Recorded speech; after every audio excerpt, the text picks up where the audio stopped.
Fernando Mendoza is already dealing with tension inside the Raiders locker room after his intense rookie minicamp approach sparked frustration among veteran teammates. While the coaching staff still loves his fire and leadership mentality, there are growing questions about whether the rookie's perfectionist approach is the confession that shocked everyone.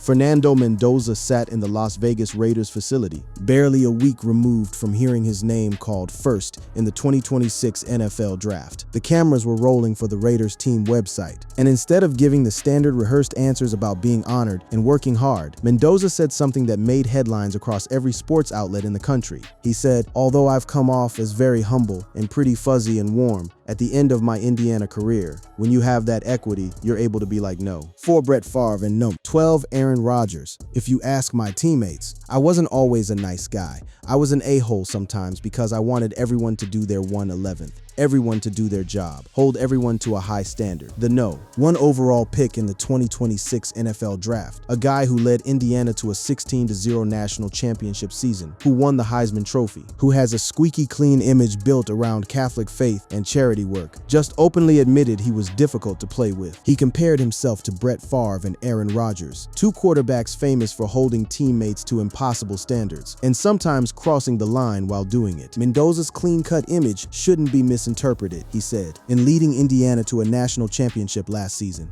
he sometimes had to get on his teammates' case, and that's not something he's afraid to do. But here's the part that makes it interesting. In the same breath, Mendoza added, "However, coming into a new organization, starting from the bottom of the totem pole, I believe that leadership is earned, not given." That is a man walking a razor's edge. On one side, he's telling you he ran his Indiana team with an iron fist. On the other, he's telling his new Raiders teammates, men who have been in the NFL, men who have earned their stripes, that he plans to stay quiet and fall in line. He's essentially saying, "I was tough enough to push a college team to perfection, but I'm not walking into this building like I own the place. I haven't proved anything," Mendoza said during his introductory press conference with the Raiders on April 24th. "My college career was very blessed and it was great. Very significant career. However, in the NFL, I'm at the bottom of the totem pole again. I'm really looking forward to proving it every single day to everybody in the building. Bottom of the totem pole." He used that phrase over and over at rookie minicamp. At his introductory press conference, when asked about visiting the White House, every single time a microphone was near his face, Mendoza reminded everyone that he sees himself as the lowest man in the building. When asked about whether he would join his Indiana teammates at the White House to celebrate the national championship, Mendoza said, "I believe May 11 is the first day of OTAs. If it is on the first day of OTAs, like I said, I'm on the bottom of the totem pole here. I gotta prove myself. I can't miss practice." This is the no. 1 pick in the draft, a Heisman Trophy winner who led a team to perfection, choosing practice over meeting the President of the United States. And his reasoning was not about politics. It was about not making a bad first impression on his new Raiders teammates. He did not want to be the rookie who missed a day of work to go celebrate his college accomplishments. Some fans understood where Mendoza was coming from. Others didn't, and they made it clear how disappointed they were in him. The backlash was real. Fans from both sides of the political aisle weighed in. One fan commented, "He's literally the no.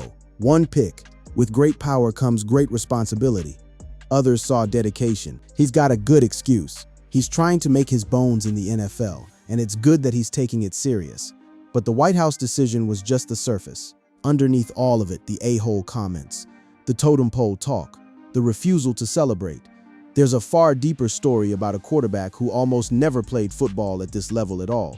The 2-star nobody from Miami. To understand why Fernando Mendoza talks the way he does, why he carries that strange combination of humility and ferocity, you have to go back to where it all started. And where it started was about as far from the no. 1 overall pick as you can possibly get. Fernando Gabriel Mendoza V was born on October 1, 2003 in Boston, Massachusetts during his father's medical residency and grew up in Miami, Florida. He attended Christopher Columbus High School in the Miami-Dade County community of Westchester. As a quarterback on the football team, he completed 133 of his 203 pass attempts for 1,396 yards and 16 touchdowns with 4 interceptions, while also adding 137 yards and a touchdown on the ground across 2 seasons. Those are respectable numbers for a high school quarterback, but they were nowhere close to what the big-time college programs wanted. This lack of attention culminated in Mendoza committing to Yale University before his senior season, a decision that reflected his strong academic profile and the reality of his limited options. He was receiving offers from programs like Yale, Penn, and Lehigh, which are highly respected but do not compete at the highest level of college football. Let that sink in. The man who just won in the NFL draft was going to play Ivy League football, not SEC, not Big Ten, not ACC. Yale, no scholarships, no national TV, no path to the NFL. The seismic shift in his recruitment came late in the cycle. The University of California, Berkeley, extended him a scholarship offer in January 2022 after another quarterback decommitted from the program. This was the single, solitary FBS Power 5 offer Mendoza received from over 130 eligible programs. One offer. Out of 130-plus programs across the country, exactly one school in a power conference wanted Fernando Mendoza.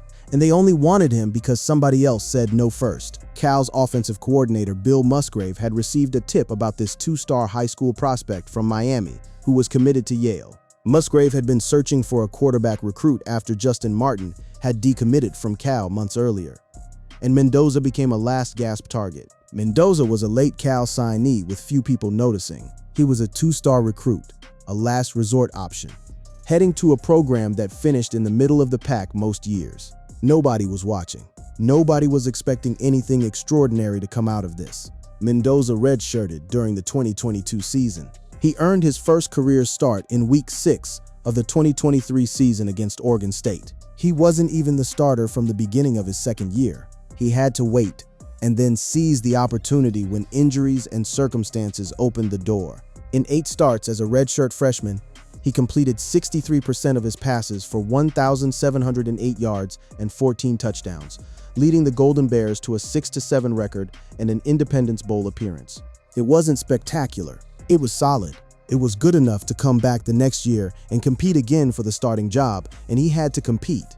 Because entering the 2024 season, Mendoza won the starting quarterback job for Cal, beating graduate transfer Chandler Rogers. The fact that Cal brought in a transfer to compete with him tells you something about how the coaching staff viewed Mendoza at the time. They weren't fully convinced. Comments from the Cal fan base confirmed that the coaching staff disrespected Fernando when they brought in a transfer to compete with him in camp, when they didn't name Fernando the outright starter to begin the season, and when they made him split snaps in Game 1.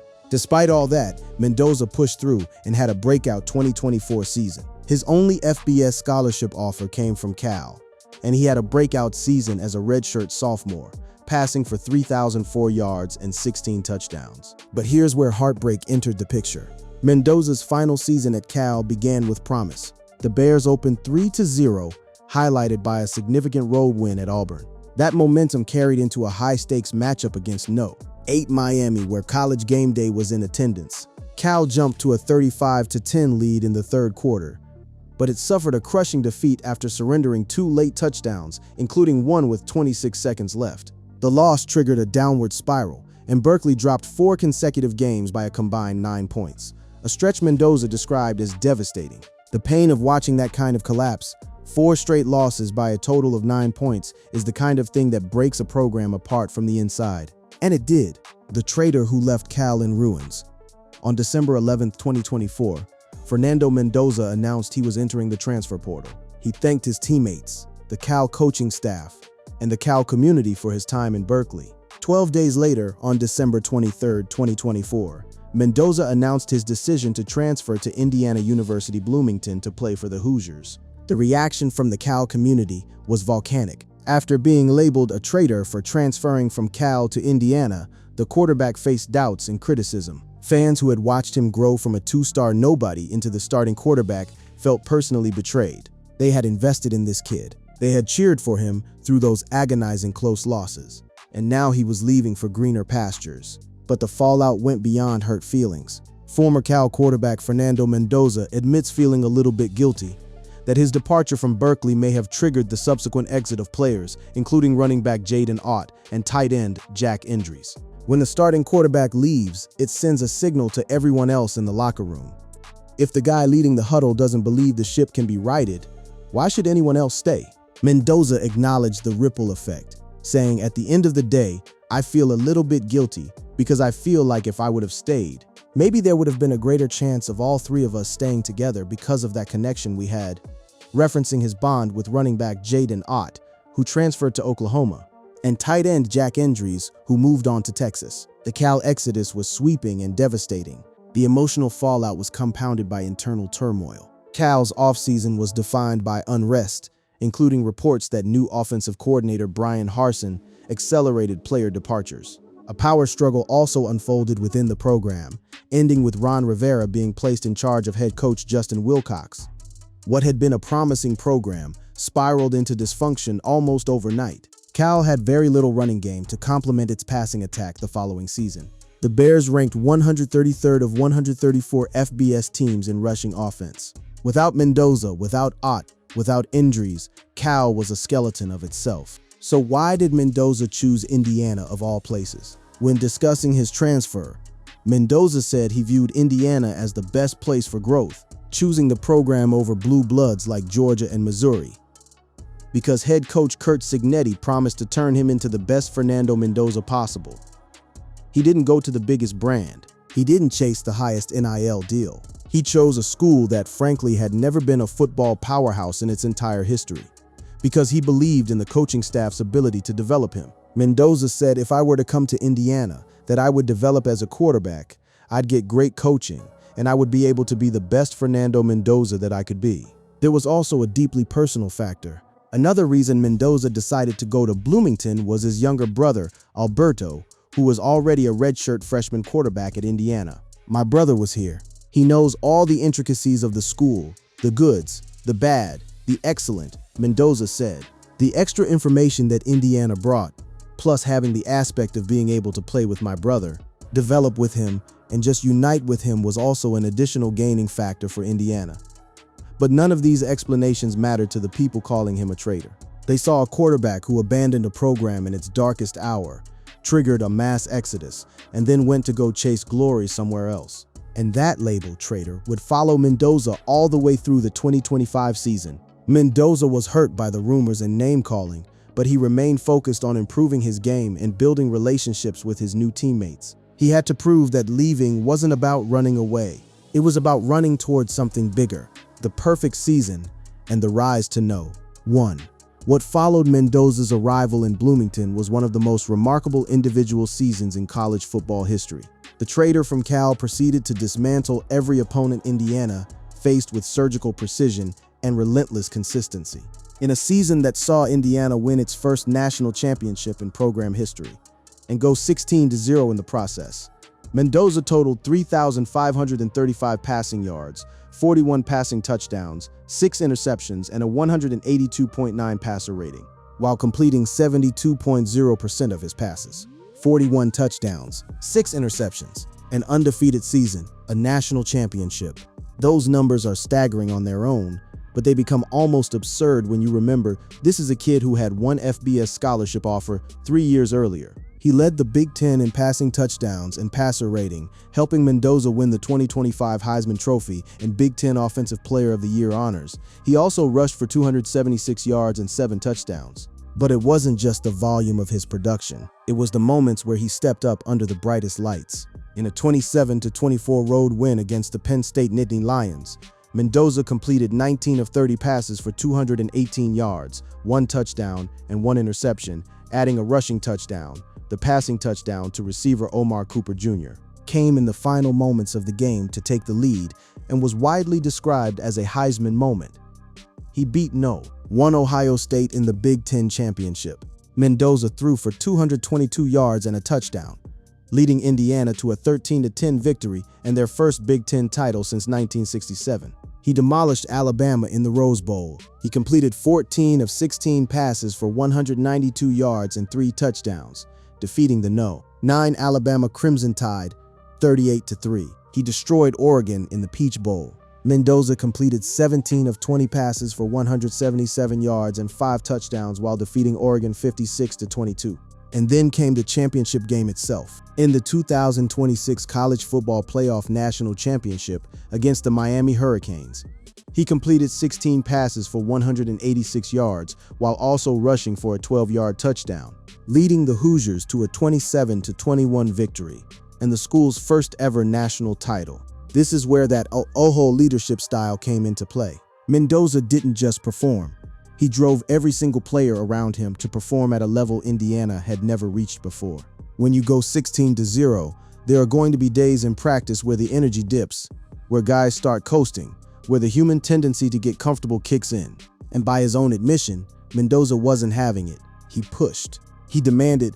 He held everyone to a standard that a lot of people probably didn't appreciate in the moment. But it worked. And by the time the confetti was falling after the Miami game, nobody in that Indiana locker room was calling him an a-hole anymore. They were calling him a champion. Mendoza became the 5th Heisman Trophy winner to be drafted by the Raiders organization, joining Marcus Allen in 1982, Bo Jackson in 1987, Tim Brown in 1988, and Charles Woodson in 1998.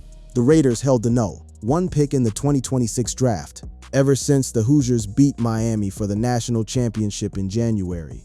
Heck, even before that, Mendoza was considered the clear favorite to go #1 overall. Raiders GM John Spytek said of Mendoza, "The thing that comes back from all these people that work with him is like, man, this guy's a machine. When it's time to work on ball, time to study ball, time to get on the field and throw, he's a machine." There was never any real suspense. On April 23, 2026, the Las Vegas Raiders made Fernando Mendoza the 1st overall pick. The 2-star kid from Miami, who was going to play at Yale, was now the most important player on an NFL franchise. The Raiders and the road ahead. So here is where all the threads come together. The a-hole confession, the traitor label, the totem pole talk, and the question of whether Fernando Mendoza can actually survive in this Raiders building. Because despite the draft capital and the Heisman Trophy and the perfect season, Mendoza isn't expected to start week 1 for the Raiders. The Raiders signed Kirk Cousins after he was released by the Atlanta Falcons to be the team's bridge starter until new head coach Clint Kubiak feels Mendoza is ready. Not long ago, part owner Tom Brady called it a tragedy that teams are forcing these rookies to play early. At the NFL Combine, new Raiders coach Clint Kubiak said, "Ideally, you don't want a rookie to start from day 1. So the #1 pick walks into a building where the plan is for him to sit on the bench. He's joining a team that had the league's worst offense in 2025. He has a wide receiver room that consists of Jack Beck, Trey Tucker, and newcomer Jalen Naylor. A trio that won't exactly strike fear in the heart of defenses." And then an anonymous coach decided to pour gasoline on the fire. An anonymous ACC coach told ESPN this week that Fernando Mendoza doesn't have the NFL traits. His receivers made him look better than he is. The back shoulder stuff won't work in the league. Those throws get picked off in the NFL. That's a devastating critique to drop on a rookie quarterback before he's even taken a snap in an NFL game. But the context matters enormously. This coach last saw Mendoza at Cal in 2024, before the Cignetti year and his incredible run to the college football national championship. He saw him before 41 touchdowns and 6 interceptions in 2025. He saw him before he became the runaway winner of the Heisman Trophy. That was before he became the guy 4 other coaches told the same ESPN reporter was either one of the more complete quarterback prospects they'd seen or someone who comes up big in moments you can't teach. One outdated opinion from a coach who hadn't seen Mendoza at his peak versus 4 glowing endorsements from coaches who had. Mendoza has one guy with a chip on his shoulder. If anything, this ACC coach trying to start a fire just proved how little fuel there is. Meanwhile, inside the Raiders facility, the early returns on Mendoza's approach have been overwhelmingly positive. After day 2 of rookie minicamp, one thing became increasingly clear. Mendoza is just one of the guys. With a quirky and endearing sense of humor quickly picked up on by his teammates, offensive lineman Trey Zoon III said, "He's just a guy's guy, honestly. He just connects with everybody. He's super friendly, easy to talk to, getting to know everybody. He's a great leader and I'm happy to be working with him." Safety Trayden Stukes said, "He is a super funny guy." And Mendoza wasn't just talking about being at the bottom of the totem pole, he was living it. On Friday night during rookie minicamp, Mendoza gathered his offensive line teammates in a room at the hotel to take reps with the QB under center. "There's a lot to learn," Mendoza said. "There's a lot to learn. I'm a rookie and I've learned a lot in these past 2 days." The guy organized an extra walkthrough in a hotel room. As a Heisman Trophy winner, as the #1 pick, while other rookies were probably decompressing after a long day of installation, Mendoza was pulling linemen into a conference room to practice snap under center exchanges. Raiders Hall of Famer Marcus Allen's advice to Mendoza was simple. You need guys in your corner, and the best way to get that is go in and be a great teammate. Work your ass off and do everything you possibly can to be a success. Tim Brown told him, don't try and be Tom Brady. Don't try and be Patrick Mahomes. Just be who you are, because at the end, it's always going to come down to that anyway. Even Kirk Cousins, the man whose starting job Mendoza will eventually take, has embraced the situation. I honestly don't want to start unless I'm the best option. And I told Clint that. The best players should play. As long as that's the case, I have no qualms about however it plays out. So is Fernando Mendoza actually begging the Raiders not to cut him? No. What he's doing is something far more calculated and far more intelligent. He's a man who has seen what happens when you walk into a new building with a sense of entitlement. He saw it at Cal, coaches who didn't fully respect him, a program that fell apart when things got hard, teammates who scattered when the going got tough. He lived through the consequences of that dysfunction, and now he's making sure it doesn't happen again. Every time he says bottom of the totem pole, he's not performing humility for the cameras. He's sending a message to every veteran in that Raiders locker room. I'm not here to step on you. I'm here to earn my place next to you. Owner Mark Davis said with Fernando Mendoza coming in as potentially the starting quarterback is just so exciting. We've got the pieces in place. It's going to take a while to get all the players and everything, but I believe we're at the forefront of getting this thing going again. The a-hole side of Mendoza, the demanding, standard-setting, no-excuses leader who drove Indiana to a 16-0 season, is still there. It's not gone. He told you it wasn't gone, but he's choosing when and where to deploy it. Right now, he's earning trust. He's building relationships. He's studying the playbook in hotel rooms and choosing OTAs over the White House. When the time comes, when he's earned the equity, as he calls it, that other side will come out, and the Raiders will be better for it. Robert Griffin III put it best. I think Fernando brings this team the identity that they need from the quarterback position, from a leadership standpoint. This guy's willing to do anything it takes to help his team win games. Fernando Mendoza went from a two-star nobody committed to Yale to the #1 overall pick in the NFL draft. He was called a traitor. He was called an a-hole. He was told he doesn't have NFL traits. And his response to all of it has been the same thing every single time. Put his head down and go to work. The Raiders aren't cutting Fernando Mendoza. The Raiders are building everything around him, and that terrifies the rest of the AFC. References 1. Fox Sports. Raiders QB Fernando Mendoza. I was an a-hole sometimes at Indiana. https://www.foxsports.com stories NFL. Raiders QB Fernando Mendoza, Indiana. 2. NBC Sports. Fernando Mendoza on his leadership. I'm not always a nice guy. https://www.nbcsports.com's NFL Pro Football Talk Rumor Mill 4 News. Fernando Mendoza on his leadership. I'm not always a nice guy. I'm an a-hole sometimes. 3. Newsweek.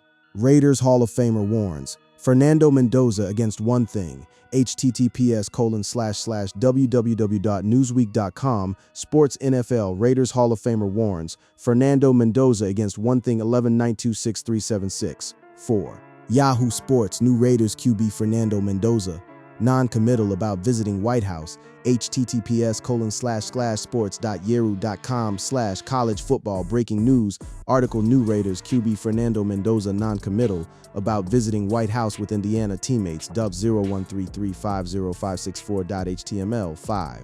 Raiders.com. Accolades aside, Fernando Mendoza is still just one of the guys. https://www.raiders.com's news accolades aside, Fernando Mendoza is still just one of the guys. Rookie Minicamp 2026. 6. Sportsnaut. Fernando Mendoza faces anonymous coach criticism. https://sportsnaut.com's NFL's Las Vegas Raiders. Las Vegas Raiders. Fernando Mendoza anonymous coach criticism. 7. Heavy.com. Raiders owner Mark Davis breaks silence on Fernando Mendoza. https://heavy.com sports NFL Las Vegas Raiders Mark Davis Fernando Mendoza offseason. 8. Today in Tampa, Fernando Mendoza overcomes traitor label.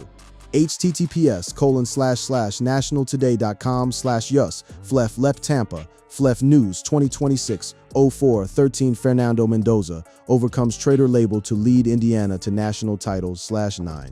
SI.com. Fernando Mendoza admits feeling a little bit guilty about exit. https://www.si.com/college Cal football. Fernando Mendoza admits feeling a little bit guilty about exit v01JYDNV2A04. 10. Pro Football Network. Fernando Mendoza gets brutally honest about leaving Cal. https://www.profootballnetwork.com CFB Fernando Mendoza guilty leaving California for Indiana of 11. Yahoo Sports. Why did Fernando Mendoza transfer to Indiana from Cal? https://sports.yero.com's Lark Lark Why did Fernando Mendoza transfer 085001375.html12? Wikipedia. Fernando Mendoza. https://nbin.wikipedia.org wikis Fernando Mendoza 13. SESI.com. How the Raiders landed on their franchise QB. https://www.seti.com 0 NFL How Raiders landed on franchise QB Fernando Mendoza 2026 NFL Draft 14. Fox Sports. When should the Raiders start? No. 1 pick Fernando Mendoza. https://www.foxsports.com Stories Desk NFL's When should Raiders start? No. 1 pick Fernando Mendoza 15. Raiders.com. From Heisman to Raider. Allen, Brown, and Woodson set the standard. https://www.raiders.com's news. Heisman Trophy winner Raiders Marcus Allen, Tim Brown, Charles Woodson, Fernando Mendoza 16. Heavy.com. Fernando Mendoza turns heads in workout with Jeremiah Smith. https://heavy.com Squares first send FL Las Vegas Raiders. Fernando Mendoza Jeremiah Smith workout 17. Heavy.com. Ice Cube gets blunt about Fernando Mendoza. Raiders rebuild. https://heavy.com Sports NFL/Vegas Raiders. Ice Cube Fernando Mendoza rebuild /1. Yahoo Sports. Fernando Mendoza faces criticism after skipping White House visit. https://sports.yuru.com/article/Fernando Mendoza faces criticism skipping 19.31550 HTML 19. SI.com. What if Fernando Mendoza had stayed at Cal? https://www.si.com/college Cal football. What if Fernando Mendoza had stayed at Cal 01 KFE 8T6 F553 20. Las Vegas Review-Journal. Jim Plunkett expresses confidence in Raiders Fernando Mendoza. https://www.reviewjournal.com Sports Raiders. Jim Plunkett expresses confidence in Raiders Fernando Mendoza 3797745. Raiders.com. Inside Fernando Mendoza's first day as a Raider. https://www.riders.com news Fernando Mendoza first day as a Raider behind the scenes 2026 NFL Draft number 1 pick 22. NBC Sports. Fernando Mendoza on his pro day. https://www.nbcsports.com 6 NFL Pro Football Talk Rumor Militamus News. Fernando Mendoza on his pro day wanted to make sure my teammates could showcase themselves. 23. Yahoo Sports. Raiders urged to sign 4-time Pro Bowl star weapon for Fernando Mendoza. https://sports.geo.com articles Love Raiders urged sign 4-time .233327552.html 24. SESI.com. Why Mendoza well positioned for success in Las Vegas. https://www.sesi.com's NFL writers go on see Las Vegas. Why Mendoza well positioned success.